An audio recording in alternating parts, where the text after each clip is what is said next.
Кыргызстандын Залкар уулу дүйнөгө аты таанымал белгилүү жазуучу, коомдук жана мамлекеттик ишмер Чыңгыз Айтматов Талас облусуна караштуу Кара Буура районундагы Шекер айылында 1928 жылы 12 декабрда туулган.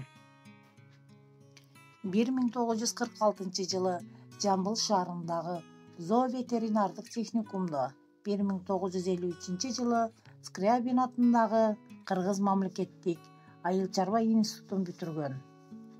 1956-1958 жылдары Москвадагы жогорку адабият курсунун угуучусу болгон. Согуш жылдарында Шекер айылында айылдык кеңештин катчысы болгон. Чыңгыз Айтматовдун чыгармачылыгы студент кезинде башталган. Орус жана кыргыз тилдеринде жазып, биринчи аңгемеси гезитчи Күзүүдө деген ат менен 1952 жылы Кыргызстан алманахында орус тилинде жарыяланган. Анын чыгармалары кыргыз адабиятын эл аралык деңгээлде көтөрүп, жазуучунун дээрлик бардык чыгармалары КМШ өлкөлөрүнүн драма жана опера театрынын сахналарында коюлган жана чыгармалары боюнча тартылган кинофильмдер эл аралык кинофестивалдардын сыйлыктарына жана байгелерине татыктуу болгон.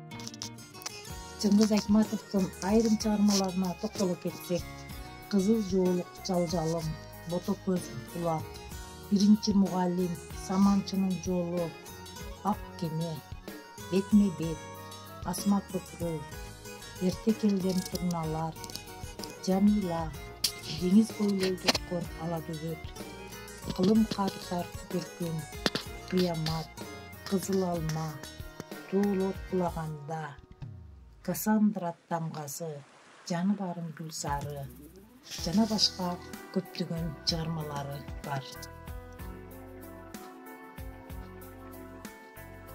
Биздин Чыңгыз калеминен таматтал, дүйнө элинин бүт тилине жагатал, ар бир жазган чыгармасы туу болуп, адамзатка чырак болуп жанатал.